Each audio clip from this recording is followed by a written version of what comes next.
Hey everyone, welcome to Locked On Lakers for Thursday. Brian Kamenetsky, Andy Kamenetsky, Austin Reaves enters the starting lineup. The Lakers get a massive win on Wednesday. That's next. You are Locked On Lakers, your daily Los Angeles Lakers podcast. Part of the Locked On Podcast Network, your team every day.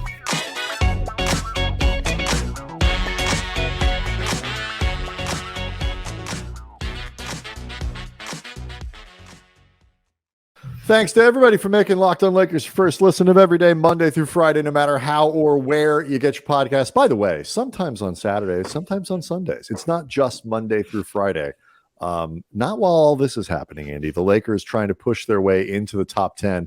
Locked On Lakers on YouTube is where you can go to see the show, watch the magic happen, and more importantly, you can be part of a community of Lakers fans, basketball fans, upwards of 14,000 people strong, talking to us, talking to each other. We'd love to take those comments, use them on the show, incorporate them into the podcast. So appreciate all the support we're getting over there. The big news, Andy, from Wednesday night, we asked the question, is it time to take Malik Beasley out of the starting lineup? That was the topic, our main topic, our A topic for Wednesday's show. Darvin Ham listened, and he decided the answer was yes. Yeah, I mean, I had been wondering this for a couple weeks, just like, is Malik Beasley a few more misses away from something having to happen? I had not necessarily anticipated Austin Reaves moving into the starting lineup just because, A, he had been such a vital and I think really necessary part of the bench thriving so well. And the Lakers bench has been really good over like the last month or so. Yep. And B, Reaves had been playing so many minutes that it didn't feel necessary. If you wanted to get Reaves more minutes, you could just lower Beasley's playing time, or you could put, say, Lonnie Walker in there, or flip something else that felt less like a move that directly affected Reeves' effect on the bench and the closing role he had anyway. As it turns out, and this was really interesting, not only did Reaves end up getting the starting nod and playing really well, he ended up just playing 39 minutes. Right. And this was something they solved that problem, of what do you do with some of those bench minutes or whatever, just by playing Reaves almost the entire game. Yeah, 122, 111, by the way, the final score. The Lakers control this game pretty much throughout, as they beat a shorthanded Sun squad, moves them to 36 and 37, back into 10th in the Western Conference. We'll break that down a little bit later in the show. Yeah, I tweeted out during the game at Cam Brothers that between Reeves' new role as a starter, which I think is going to stay that way at minimum until LeBron gets back. Yeah, I mean, depending on, I'm not sure what happens when LeBron gets back, but until LeBron gets back, this is Reeves' role. But between the role now as a starter and also co-captain with Dennis Schroeder of the bench, Reeves is very likely going to lead the team in minutes over the final 10 games of the season. He led the team tonight, and as I suspected would be the case, he was the first player subbed out about 6.5 minutes into the first quarter so he could get a breather before going back into the game with about 2 minutes left in the first. So basically they're just telling Austin Reaves, get your stretching in before the game, buddy. I mean, look, it's LA. He's a young man. You might normally worry, is he going to run out of energy, from heading out to the club or whatever it is? Is he going to have his legs under him? I think they feel confident that Reaves is just going to go home and go to bed after every game. And on, tonight, when there's no game, he's going to be in bed at 7 or whatever it is, getting a lot of sleep because he's going to need it. Yeah, he seems like a guy that just puts on his sleeping hoodie and just goes to bed. Some sort of Snuggie and just goes to bed. But 25 points for Reaves, 12 of 13 from the line. And the free throws is something that we're going to talk about because Monty Williams talked about it after the game, and that was the only thing he talked about before abruptly exiting his post-game press conference for the Suns. Reaves also had 11 assists against just 2 turnovers. It was a magnificent showing, man. He was great. 8 plus 18 over those 38, almost 39 minutes. He has gone to the line 13 times on Wednesday.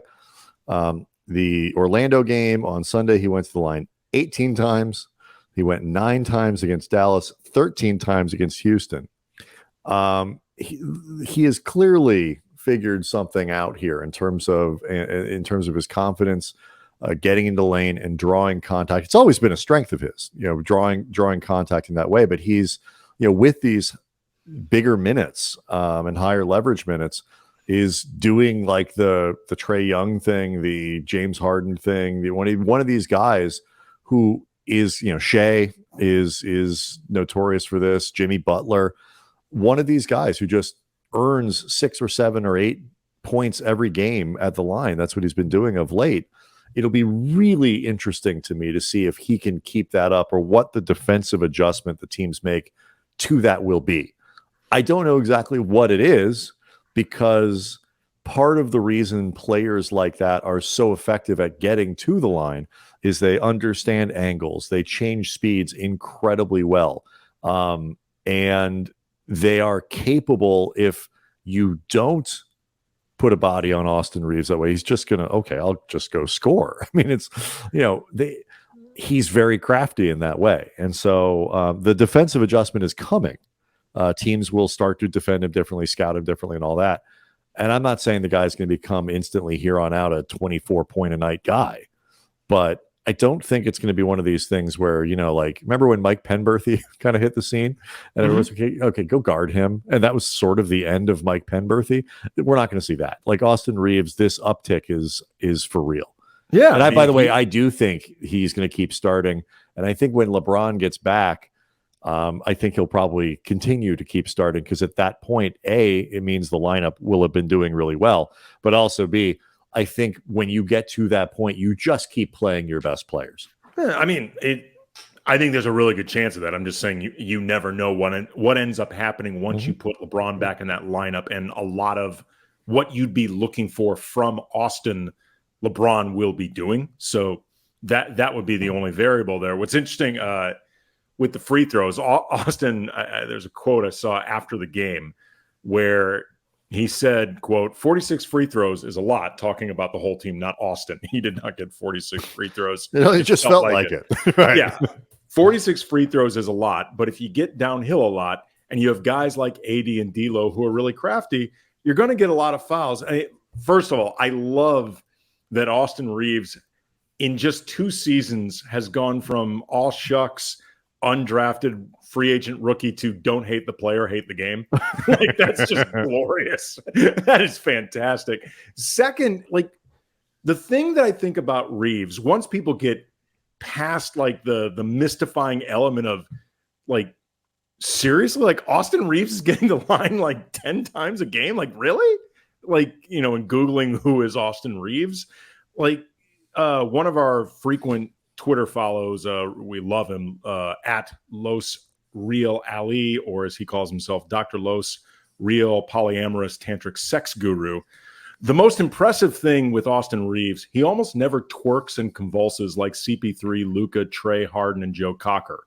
And I think there's something truthful about that. They basically came up with rules to stop like Trae Young from doing this. There's going to be some revisionism with Lakers fans. Like, we were joking about this before the show.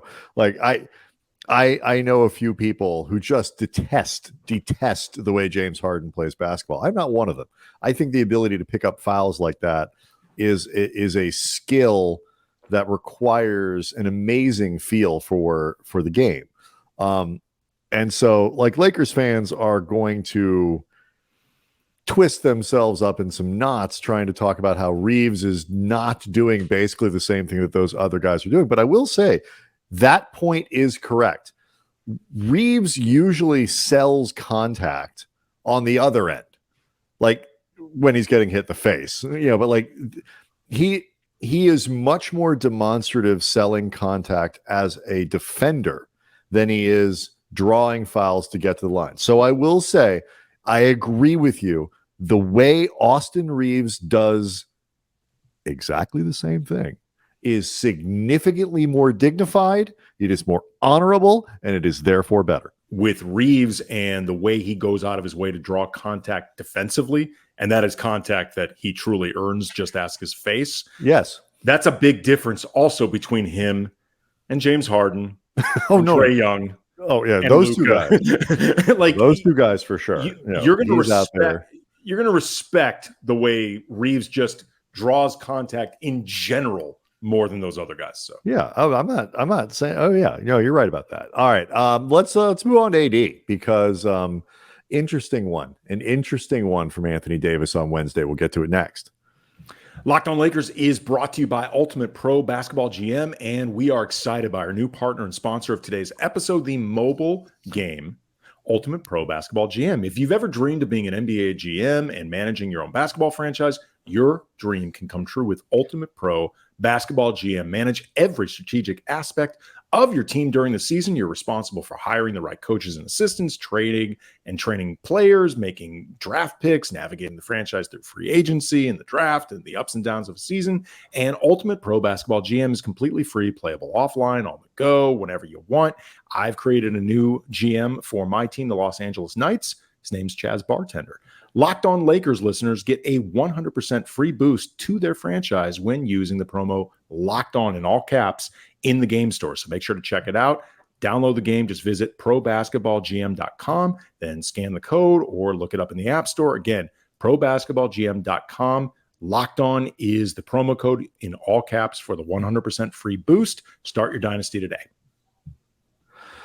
So I didn't actually get a chance to do it, but I almost texted you in the middle of the first half, noting how interesting it was that Austin Reaves was now the Lakers' best player, and which is a kind of a fun story in the sense of like, hey, aw shucks, is their best guy, but and by the way, like we need to keep doing that show of like how much is Austin Reaves going to make this offseason. Like with Wednesday's game, there's like no chance that the Lakers get him for the forward. Like they're just gonna have to sit there and wait for somebody to sign him to a bigger contract they can offer and match it. Like another week of this, and the poison pill isn't even going to seem that poisonous. It's just going to be like medicine. You know what? You know what I thought about actually before we go to AD, because we had talked about with Reaves and that career game against the Magic and all the monies he's going to be receiving, and we were talking about what is Austin Reaves's top end. Is he like a guy who makes an all-star team once, or a guy that you think of as all-star adjacent, like a Mike Conley, like he's an all-star-ish caliber player, but just for a variety of reasons doesn't, because they're really hard to make. Right. Or is he like Danny Green, super high-end role player that will always be in demand? And we had said we didn't think he was an all-star. I gotta tell you, these last couple games, I'm starting to wonder if he actually could be. This guy is. I mean, like this particular. I mean, does he actually? But like, he's much closer to that. And LeBron is back. It's like I don't want to like freak out and get ahead. But the point is, like, it is hard to put up this kind of across the. Be one thing if he was just shooting the ball really well, or just going on kind of a scoring heater or something like that. In the NBA, it is really difficult in particularly in games that are meaningful. And the Lakers have been doing nothing but playing meaningful games against teams that are trying, basically, for the last month. And for the most part, Reaves has been sort of uniformly excellent across different categories. And it is difficult to do that in the NBA without just being good. And I don't know what the ceiling is. There aren't very many all-stars, so it's like in some ways it's almost just like a safety default to say a guy isn't going to be an all-star because the chances are he's not. But what he is really damn good. I don't know. I don't know what the answer to that question is, but it is an intriguing thing for the Lakers to be in a position to be able to find out, and a crying shame that they can't get one more year out of it on a really, really, really cheap contract. But that is a ship that has sailed. But anyway, so I had seriously considered texting you about the Anthony Davis thing, and it was. I spent a lot of time in the first half just literally just watching AD in possessions, both because it is integral to the success of the Lakers and also my fantasy team, which is in the stretch run of a very tightly competitive race. And I just was like, okay, so Anthony Davis is a guy on this team whose function now is to set screens for D'Angelo Russell or Austin Reaves, or like that's what he does. He sets screens and then he like kind of moves somewhere else and sets another screen. And it was a weird combination for me of like sort of trying to sort of look like he's trying to be a team player, get engaged, get involved, and almost like he just wasn't part of the game plan. It was very strange to watch early. I wouldn't go so far as to say I didn't think he was part of the game plan, but he is clearly still trying to figure out this exact mix of this team that is now very guard heavy, but in a better way than it had been earlier in the season. And all of these different looks that are being thrown at him. And, in the case of somebody like Bismack Biyombo, if nothing else, like he's out there purely to body a guy like Anthony Davis, like and block shots. Those are the only things that have kept Biyombo in the league for over a decade. Like that's it. But you do start wondering at some point, like, okay, like we talked about before, when is AD just going to say, F all y'all, I am the best player on the floor. I'm certainly the best big man on the floor. Enough of this. And the answer was the third quarter.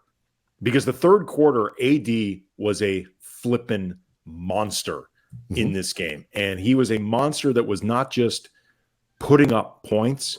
It was the way he was going about doing it. Like, he was just seeking contact. He had 14 points, 6 of 10 from the field, 2 of 4 from the line, still missing free throws at times. That made him in the fourth. He did make him in the fourth, which is good. A nice change of pace. Yeah, 4 rebounds. Like he did had a strong third quarter. And I just there were a couple things that I thought it was funny too. Because like in the first half, he just didn't. Whether he didn't have a lot of space, he didn't get it in places where, like, it got to the point like when he got it and he had he did shoot. He was like, I haven't touched the ball in a week. I'm going to shoot the ball, and like you end up with long jumpers or things like it.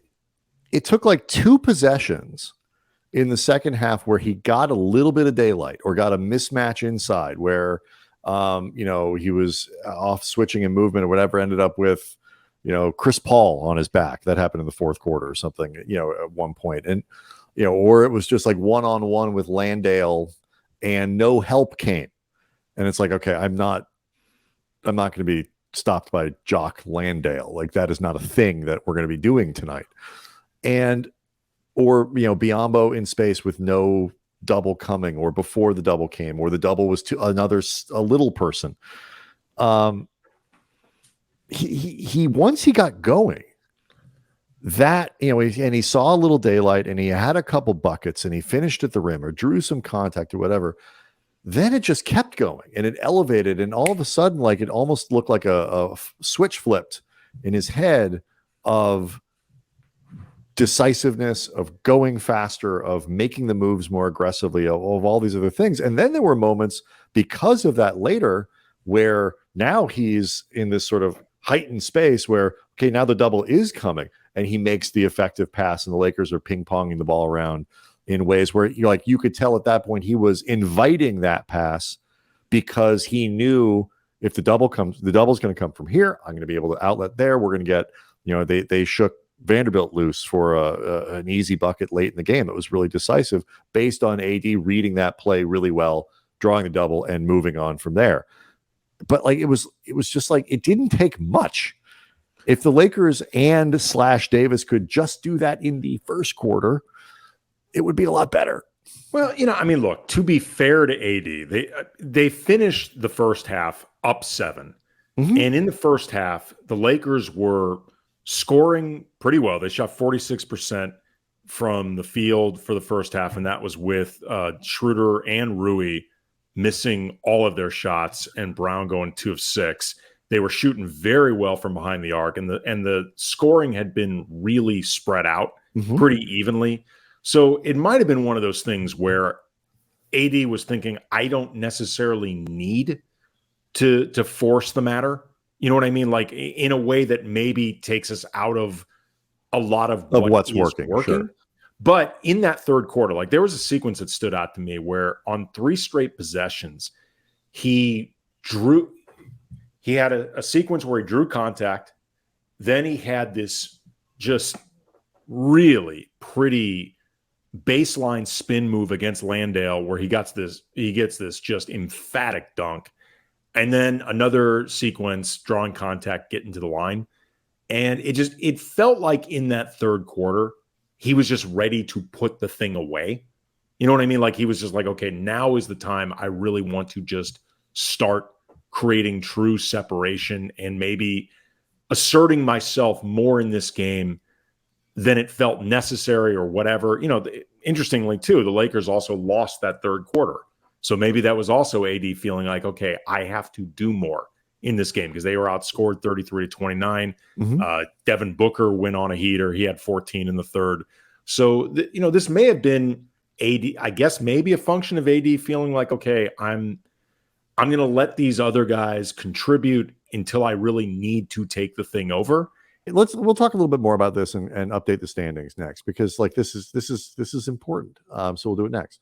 Locked on Lakers is brought to you by FanDuel, and the NBA season is coming down to the home stretch, and that makes this the perfect time to download FanDuel, America's #1 sportsbook. And because new customers get a no-sweat first bet up to $1,000, you can get bonus bets back. Even if your first bet doesn't win, just download the FanDuel Sportsbook app. It's safe, secure, really easy to use, and you can bet on everything from the money line to point scores, threes drained, or you can get saucy with an exclusive bet like the 2x3, 2 3-pointers scored in the first 3 minutes. And FanDuel even lets you combine your bets for a chance at a bigger payout with a same-game parlay. As of this recording, the Clippers are still giving up 3 points versus the Lakers' opponent on Friday, the Oklahoma City Thunder, and that's despite Paul George being out. It's a game where Laker fans are going to have to grit their teeth and wholeheartedly accept the idea of yelling, "Go Clippers," because the enemy of your play-in enemy is your friend. Don't miss the chance to get your no-sweat first bet up to $1,000 in bonus bets when you go to FanDuel.com/lockedon. That's FanDuel.com/lockedon to learn more. Make every moment more with FanDuel, an official sports betting partner of the NBA. So on Wednesday, the Warriors beat the Mavericks. Things are getting a little nervous, I would think, in Dallas. The Warriors on the road, by the way, beat Dallas. So that is a doubly offensive thing to have happen to the Mavericks. They are really sliding in the standings. Minnesota managed to beat Atlanta by a point. So they won on Wednesday. Portland did the Lakers a favor by beating Utah. So when you look back at the incredibly clumpy standings in the Western Conference, Golden State now is the team that is moving more comfortably into the top 6. They have 36 losses. They are a game and a half in front of the Lakers. That's important because the Lakers do have the tiebreaker on Golden State. Minnesota 37-37, Oklahoma City 36-36, Mavericks and Lakers tied at 36-37. So it is really tight. 1, 2, 3, 4, 5, 6, 7 teams with 36 or 37 losses. Really, really tight. The Lakers play, of course, Oklahoma City on Friday. That is about as big as a game can possibly be. Yeah, I mean, I to get back to the AD thing, I don't know exactly. I think it's a combination of trying to, like LeBron does, allow players to, the other guys to get into a flow, to orchestrate, to not dominate to the point where, like Julius Randle the other night had 57 and the Knicks lost. Like you don't want that. But it does, and I think there are some scheme things. Like I said, it's just like, how many times are we going to watch Anthony Davis just kind of wander around the top of the key, just setting screens for people. And then, the nothing shakes loose. So he sets another screen, nothing shakes loose. So it's like, can we do something a little bit more schematically creative than that? So I think that plays a role in it. And then I think the third part of that is just Anthony Davis. You can just sort of tell the difference between the pace and the urgency of the first half on Wednesday when he wasn't bad versus the third quarter and the fourth quarter on Wednesday when he was excellent. And like that next level just needs to click in earlier for the Lakers, and it needs to click in from a scheme standpoint. They need to find ways to give him a little bit more space and get him an easy bucket. Better matchups, better switches, all that kind of stuff. I see it's sort of a combination of all of it.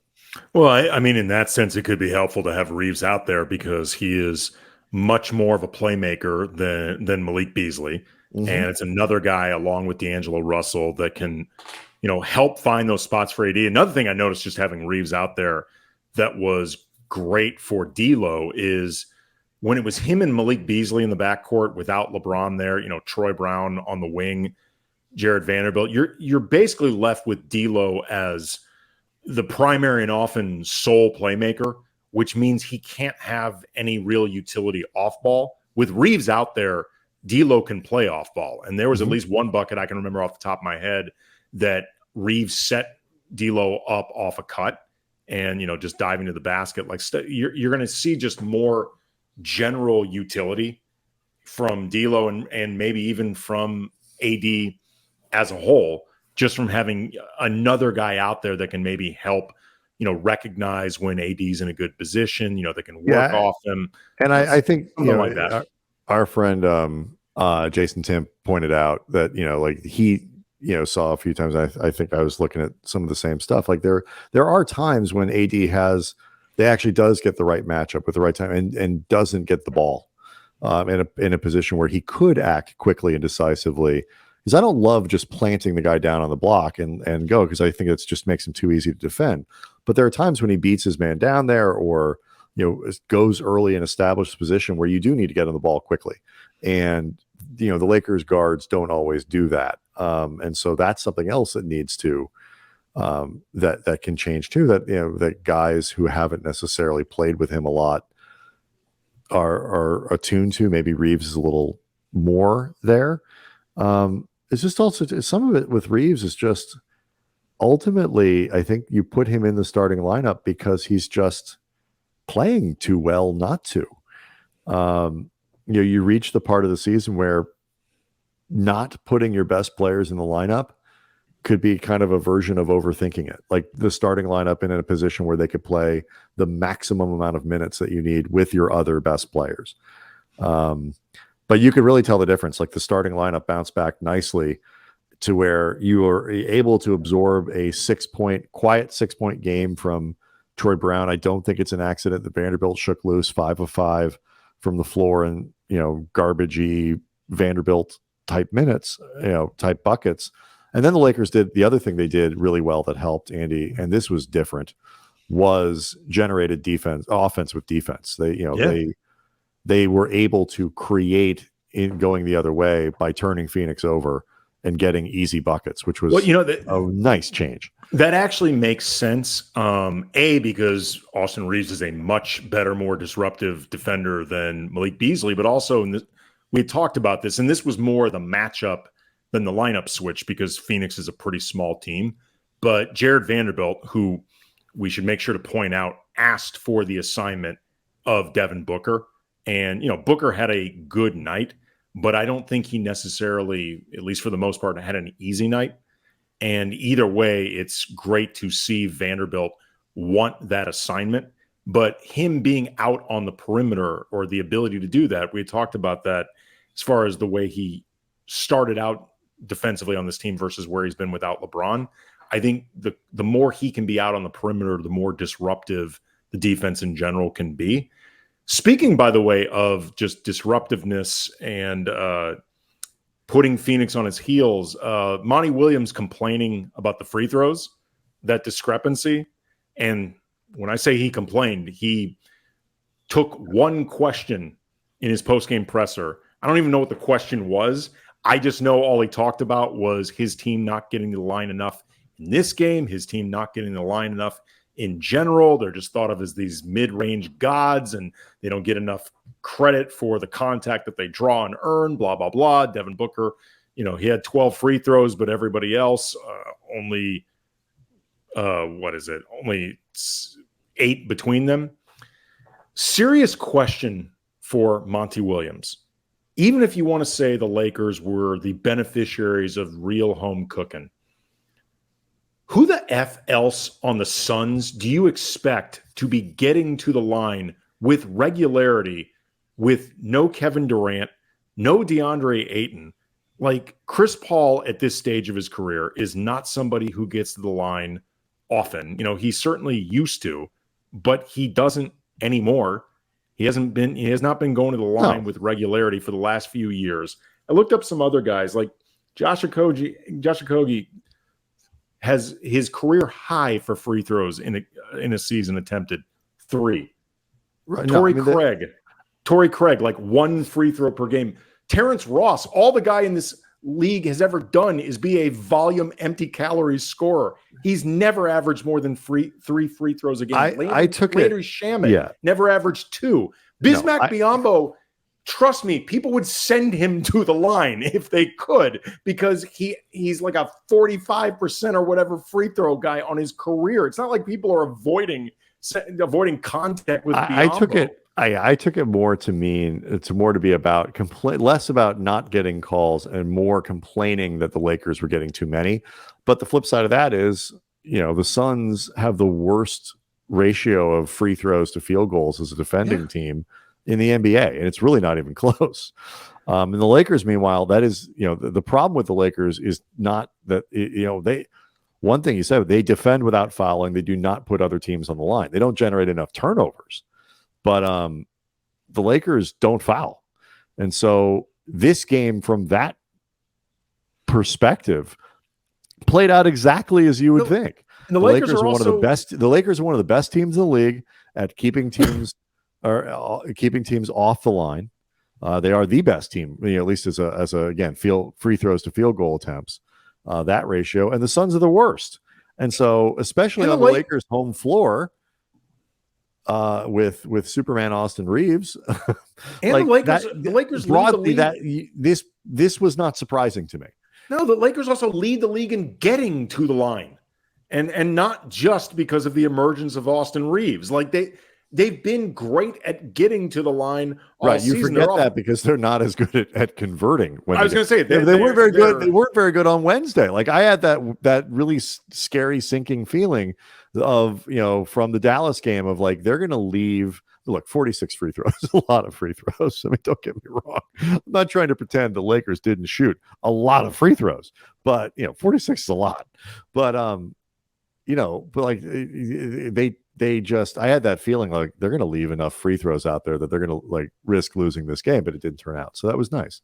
But yeah, Monty can keep this complaint to himself, in my opinion. I mean, seriously, like, who on that team do you expect to be getting the line other than Devin Booker, who got there 12 times? Yep. Like, 12 is a lot. 12 is a lot. That's a lot. That's like Austin Reaves level. Like, that's a lot. It's like 3/4 of Austin Reaves. Yeah. I mean, just enough.